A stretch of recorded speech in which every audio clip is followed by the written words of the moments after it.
Assalamualaikum warahmatullahi wabarakatuh.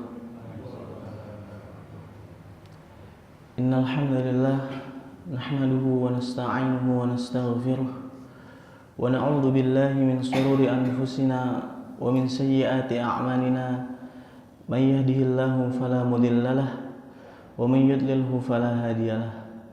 Asyhadu an la ilaha illallah wa asyhadu anna Muhammadan 'abduhu wa rasuluh. La nabiyya wa la rasula ba'dah, amma ba'd. Alhamdulillah kita masih diberikan nikmat oleh Allah Subhanahu wa taala. Alhamdulillah kita masih diberikan kesehatan oleh Allah Subhanahu wa taala untuk kemudian dapat menghadiri salat subuh berjamaah serta dilanjutkan dengan kajian Ahad pagi yang insyaallah semoga Allah memberkahi kita, amin amin ya rabbal alamin. Salawat serta salam tak lupa kita haturkan kepada junjungan uswatun hasanah kita, suri tauladan kita, Nabiuna Muhammad sallallahu alaihi wasallam, yang mana berkat Nabi Muhammad lah kita dapat mengenal apa itu iman, apa itu Islam, dan apa itu ihsan. Dan berkat Nabi Muhammad lah kita dapat kemudian keluar dari zaman jahiliyah menuju zaman nuril islamiyah hingga sekarang ini. Alhamdulillah, pada kesempatan kali ini kita akan membahas sedikit mengenai istighfar, yakni hal ini sangat penting untuk kemudian kita pahami, untuk kemudian kita renungi bahwasannya solusi dari semua masalah dalam hidup ini, yakni Allah memberikan solusi, beristighfarlah kita kepada Allah Subhanahu wa taala. Meminta ampunlah kita kepada Allah Subhanahu wa taala, serta kemudian kita menyesali perbuatan-perbuatan yang mungkin kita lupa ataupun yang mungkin kita bermaksiat kepada Allah Subhanahu wa taala. Karena sesungguhnya beristighfar membuat hati kita menjadi kemudian lebih tenang. Masalah yang kemudian hadir menjadikan kita semakin kuat karena kita merasa dekat dengan Allah Subhanahu wa taala. Dan istighfar sendiri menjadikan kemudian Allah membantu setiap masalah-masalah yang hadir dalam hidup kita. Yang pertama yakni di sini perintah memperbanyak istighfar. Dari Abu Hurairah radhiyallahu an, ia mendengar Nabi sallallahu alaihi wasallam bersabda, "Demi Allah, aku sungguh beristighfar pada Allah dan bertobat kepada Allah dalam sehari lebih dari 70 kali." Hadis riwayat Bukhari nomor 6307. Selanjutnya hadis dari Nabi Muhammad sallallahu alaihi wasallam bersabda, "Ketika hatiku malas, aku beristighfar pada Allah dalam sehari sebanyak 100 kali. Al-Qadim mengatakan bahwa makna hadis di atas yaitu ketika Nabi Shallallahu Alaihi Wasallam dalam keadaan malas, beliau membaca seperti itu. Artinya beliau rutin terus mengamalkan zikir istighfar setiap harinya. Di sini kita tahu bahwasannya Rasulullah Shallallahu Alaihi Wasallam memberikan contoh kepada kita, memberikan kemudian peringatan kepada kita untuk kemudian kita mampu memperbanyak istighfar kita kepada Allah Subhanahu wa taala. Beberapa faedah dari hadis di atas, yakni yang pertama, hadis itu memotivasi supaya kita memperbanyak tobat dan istighfar kepada Allah Subhanahu wa taala. Karena sungguh ketika kita mampu untuk kemudian banyak beristighfar kepada Allah, banyak mengingat Allah, sungguh Allah akan membantu setiap problematika hidup kita. Karena tidaklah kita sebagai hambanya Allah hanya mampu bersandar kepada Allah Subhanahu wa taala dalam kondisi apapun. Maka Rasulullah Shallallahu alaihi wasallam memerintahkan kita untuk memperbanyak istighfar kita kepada Allah Subhanahu wa taala. Yang kedua, Rasulullah Shallallahu alaihi wasallam adalah makhluk terbaik di sisi Allah, dan dosanya yang telah lalu dan akan datang telah diampuni. Namun Rasulullah Shallallahu alaihi wasallam masih beristighfar berdasarkan hadis di atas sebanyak 70 kali, yakni dalam rangka pengajaran kepada umatnya dan supaya meninggikan derajat beliau di sisi Allah Subhanahu wa taala. Di sini kita tahu bahwasanya Rasulullah Shallallahu alaihi wasallam merupakan makhluk terbaik di sisi Allah. Namun Rasulullah Shallallahu alaihi wasallam sendiri banyak beristighfar kepada Allah. Di sini Rasulullah Shallallahu alaihi wasallam memberikan pelajaran kepada kita bahwasannya Rasulullah Shallallahu alaihi wasallam sendiri pun masih banyak beristighfar kepada Allah Subhanahu wa taala. Yang ketiga, yakni terus memperbanyak taubat dan istighfar akan menghapuskan dosa dan kesalahan yang bisa jadi dilakukan tanpa sengaja. Kita sebagai manusia, kita sebagai hambanya Allah tidak luput dari kesalahan dan lupa. Maka anjuran untuk memperbanyak istighfar ini menjadikan kita kemudian mampu untuk selalu dekat kepada Allah Subhanahu wa taala.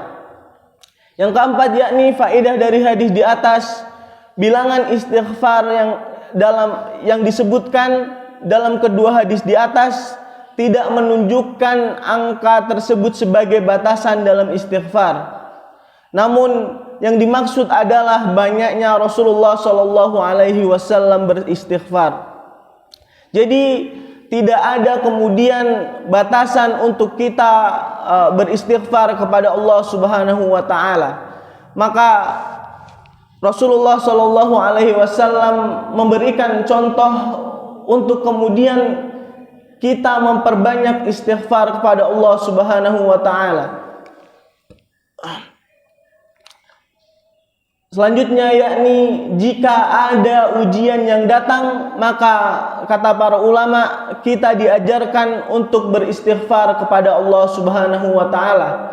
Karena begitu pentingnya kemudian istighfar kepada Allah Subhanahu wa taala.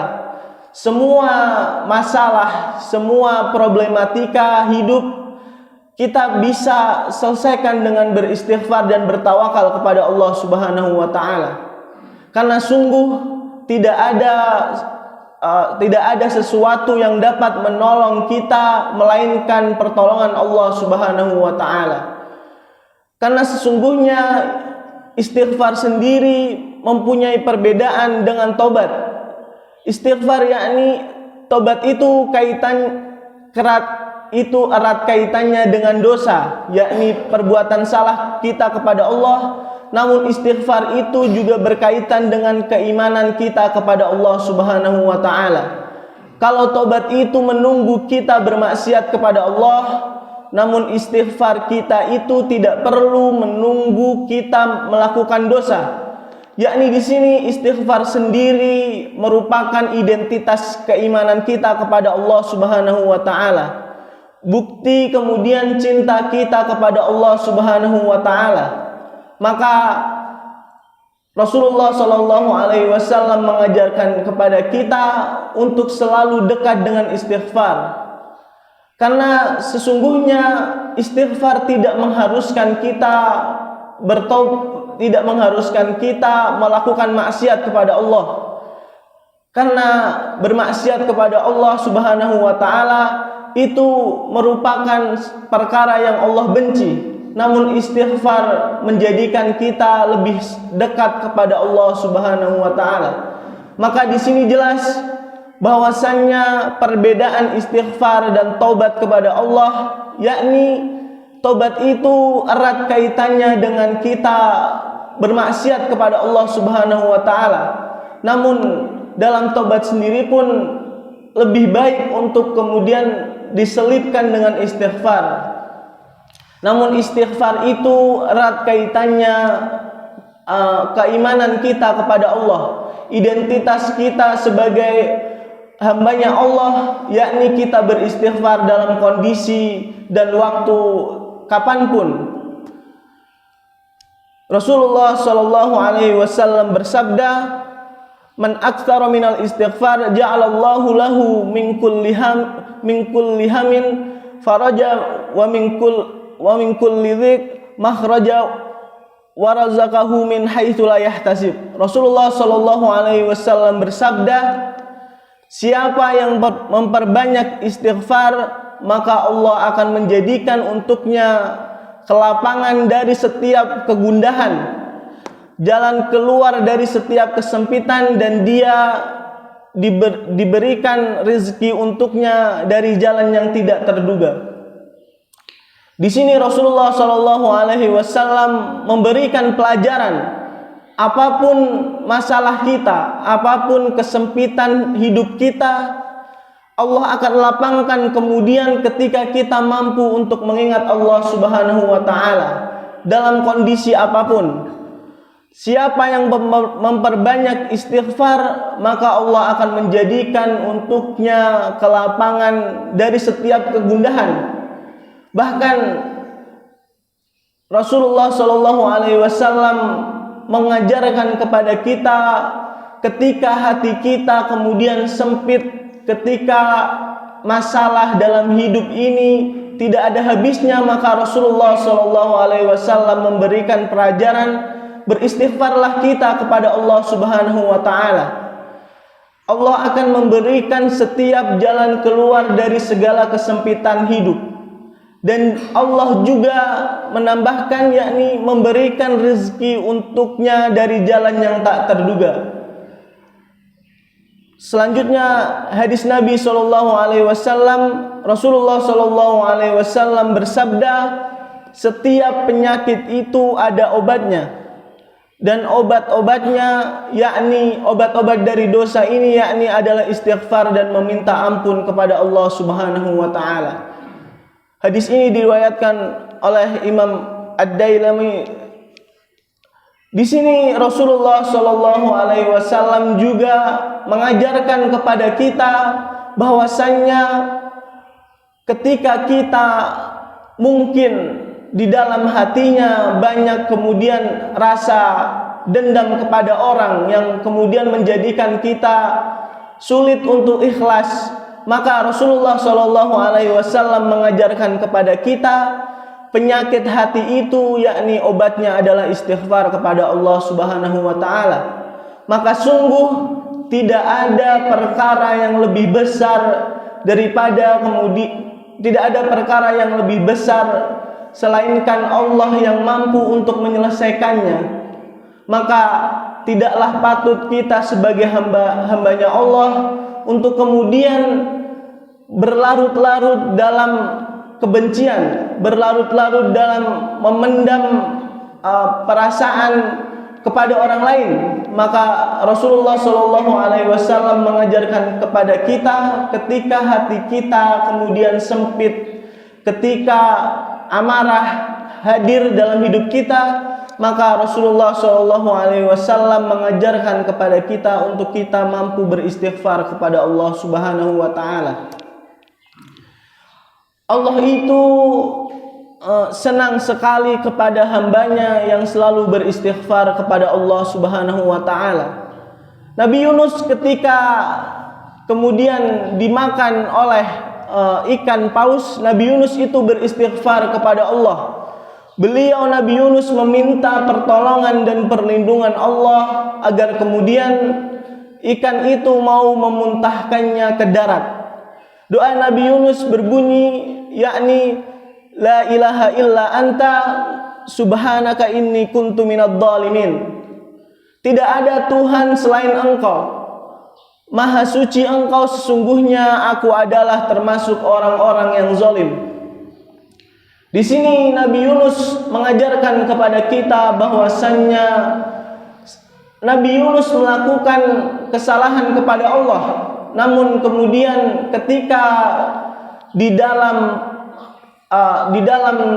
tubuh paus itu, Nabi Yunus berdoa kepada Allah, mengakui segala kesalahan-kesalahan Nabi Yunus kepada umatnya, dan Nabi Yunus beristighfar kepada Allah dengan istighfar yang sangat indah, yakni la ilaha illa anta subhanaka inni kuntu minadh dhalimin. Di sini Nabi Yunus mengajarkan kepada kita juga bahwasannya hanya Allah lah zat yang mampu kemudian membantu kita, karena kita sebagai manusia adalah sesuatu yang kecil, maka tidaklah pertolongan kita minta melainkan kepada Allah Subhanahu wa taala.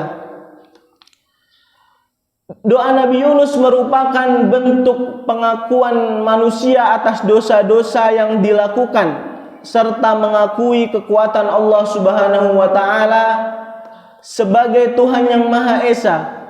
Di dalam doa tersebut setidaknya ada 3 keistimewaan, yakni diantaranya di sini pengakuan tauhid kita kepada Allah, percaya akan keagungan Allah Subhanahu wa taala.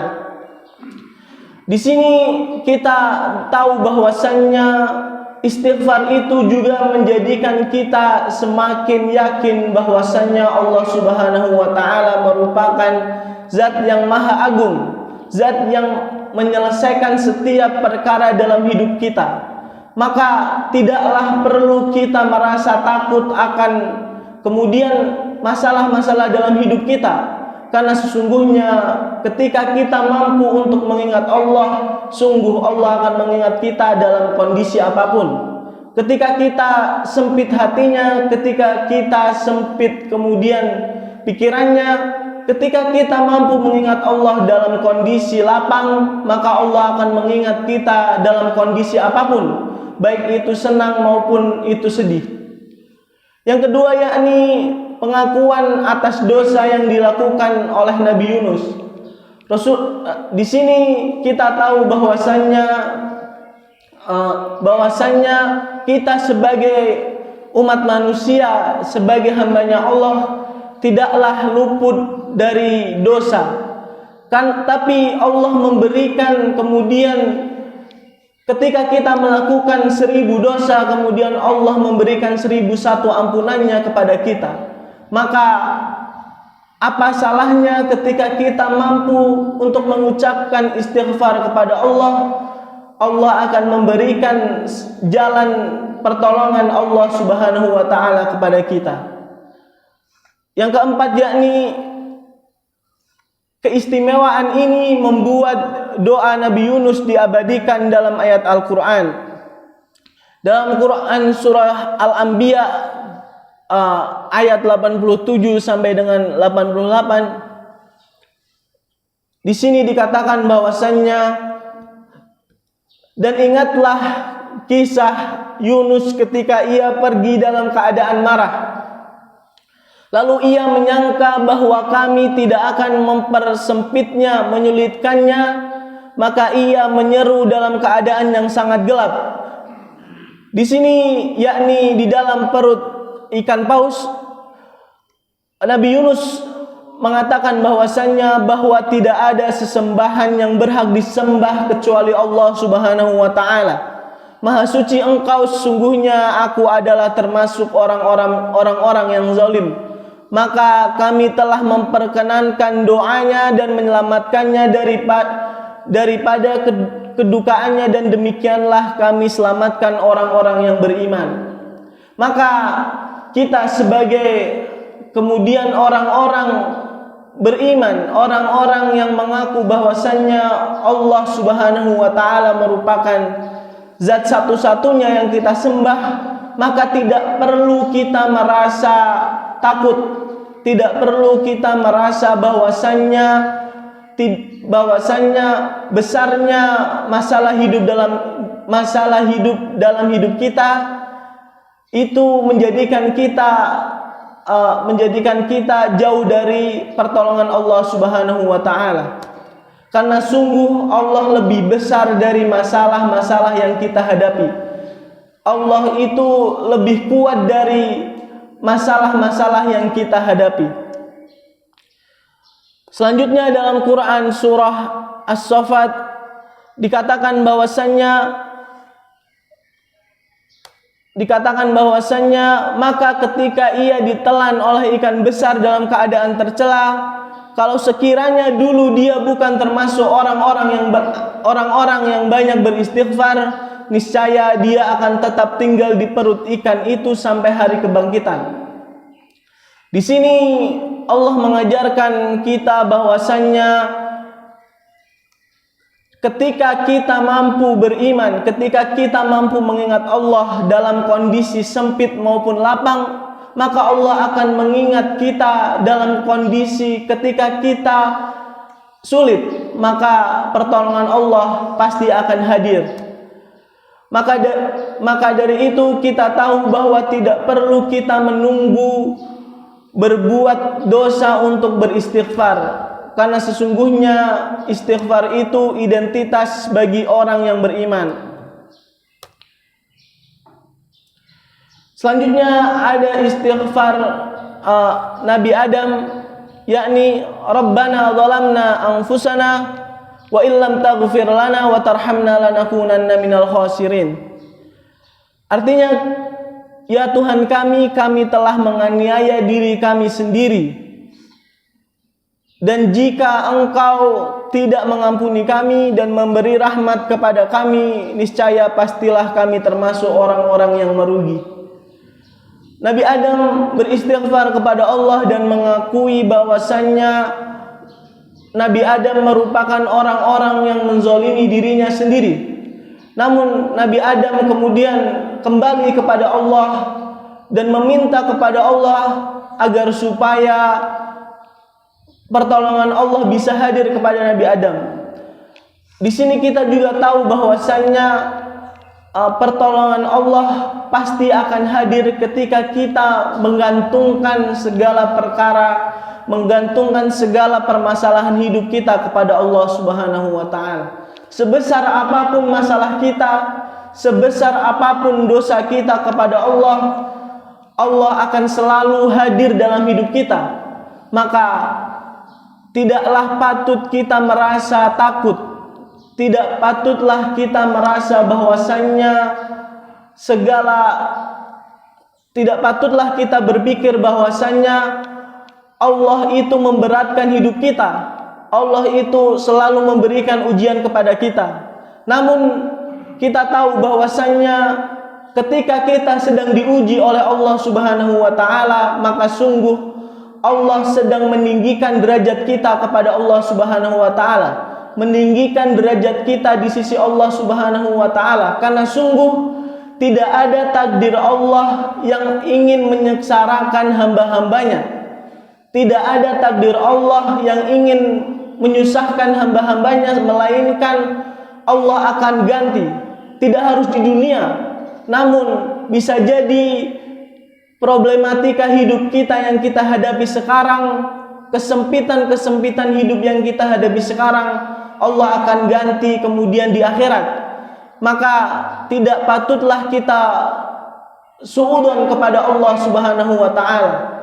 Maka justru kita perlu bersuudzon kepada diri kita sendiri. Sudahkah kita baik kepada Allah hingga kita menyadari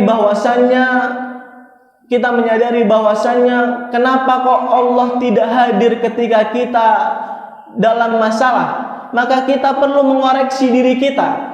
Apakah kita sudah mampu untuk kemudian ketika kita diberikan nikmat oleh Allah, kita bersyukur, dan kita yakni untuk selalu dekat kepada Allah, maka kita perlu untuk beristighfar kepada Allah.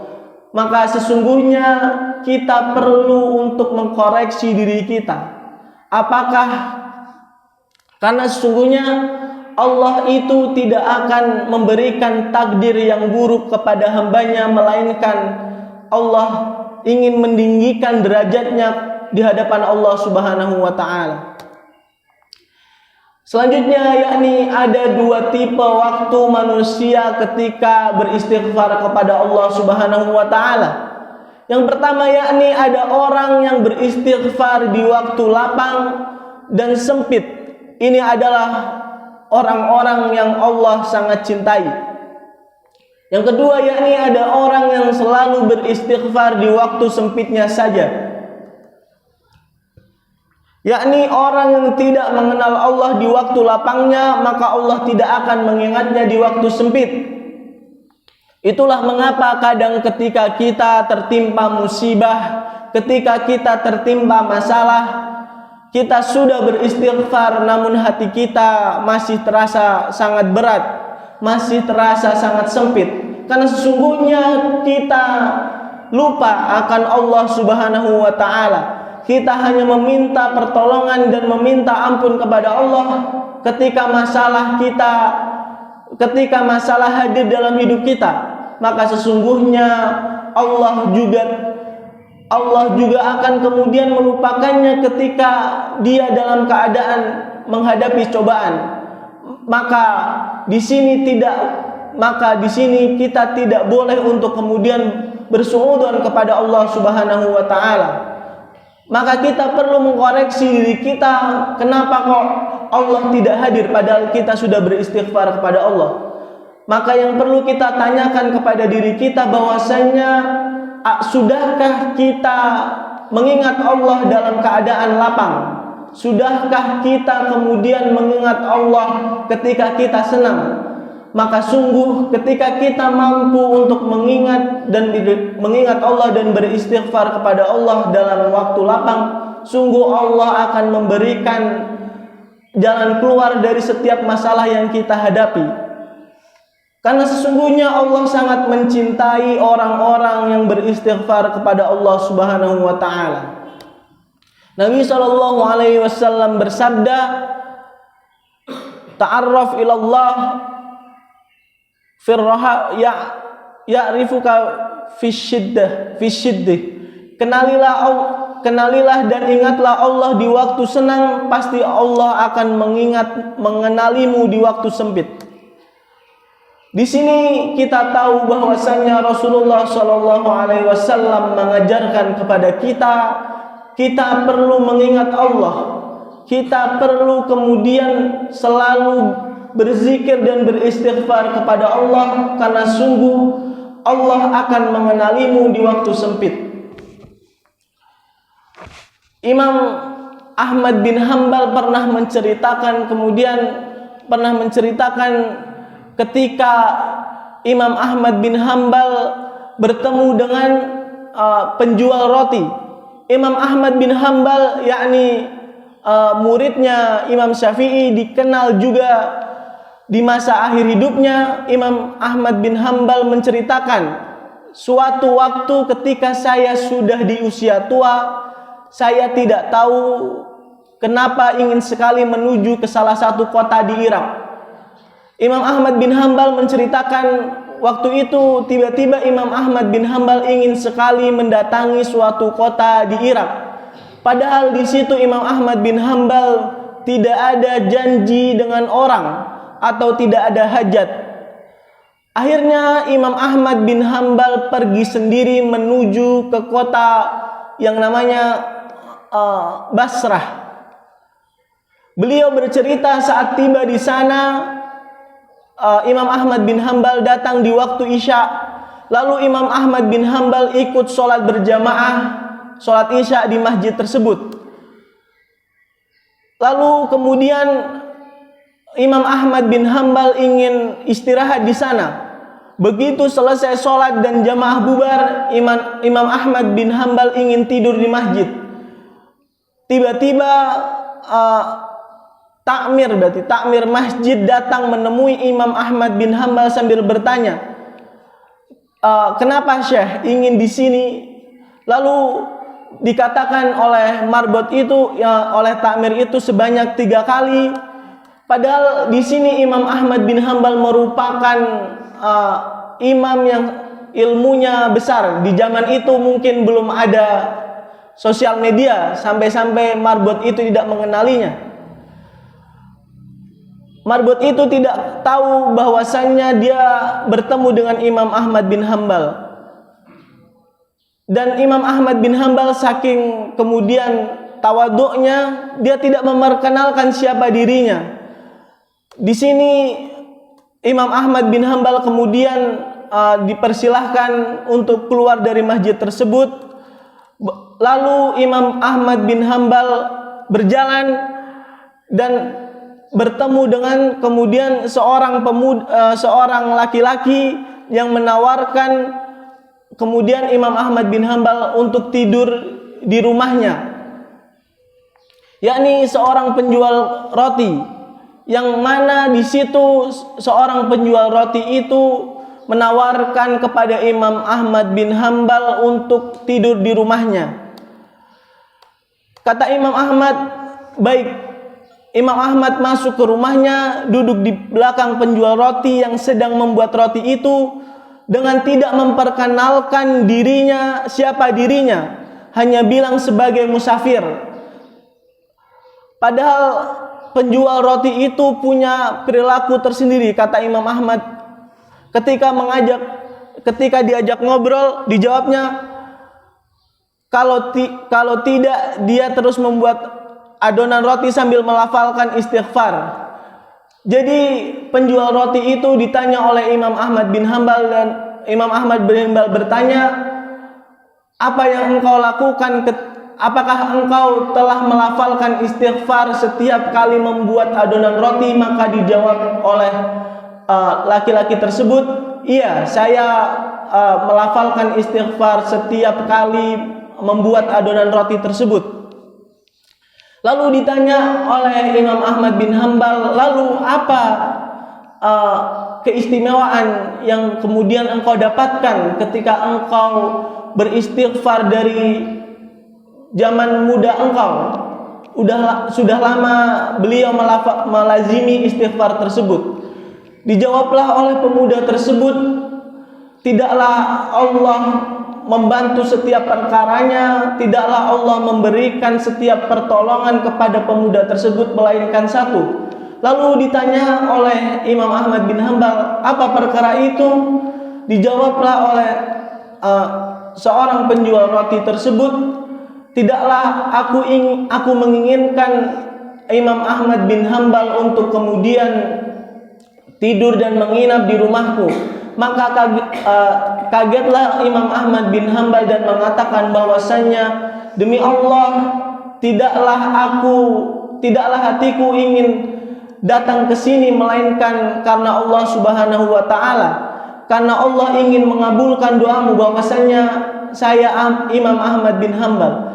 Di sini kita mendapatkan pelajaran bahwasannya ketika kita melazimi, ketika kita kemudian terus melafalkan istighfar kepada Allah, tidaklah Allah memberikan pertolongan ataupun Allah mengabulkan setiap doa-doa kita, setiap keinginan kita ketika kita melazimi istighfar itu dan terus-menerus mengingat Allah Subhanahu wa taala. Maka dari cerita tadi dapat kita tahu bahwasannya Allah lah yang menggerakkan hati manusia dan Allah lah yang menggenggam hati manusia. Maka sungguh tidaklah perlu kita merasa takut, tidaklah perlu kita merasa risau ketika kita menghadapi setiap masalah dalam hidup kita. Karena sungguh kita memiliki Allah Zat yang Maha Kuat, dan kita memiliki Allah Zat yang Maha memberikan pertolongannya kepada kita. Justru kita perlu mengkoreksi diri kita. Sudahkah kita kemudian memaksimalkan takwa kita kepada Allah? Padahal Allah telah memberikan kita kesempatan, Allah telah memberikan kita kemudian pertolongannya, padahal sering kita lupa akan Allah Subhanahu wa taala. Maka dapat kita ambil pelajaran di sini bahwasannya Allah tidak akan meninggalkan kita walau sekejap mata. Namun, sudahkah kita kemudian bersyukur atas hal itu? Sudahkah kita kemudian mengingat Allah dalam kondisi apapun? Tidak hanya ketika kita tertimpa masalah. Nyatanya Allah masih memberikan kita hidup. Nyatanya Allah masih memberikan kita kesempatan umur untuk memperbaiki setiap perkara-perkara yang mungkin kita lupa akan Allah Subhanahu wa taala. Maka kita perlu tahu bahwasannya rasa sayangnya Allah kepada hambanya itu sangat besar. Kita masih diberikan kesempatan oleh Allah untuk kemudian mengingat Allah Subhanahu wa taala. Maka kesalahan terbesar bagi hambanya Allah yakni bersuudzon kepada Allah Subhanahu wa taala.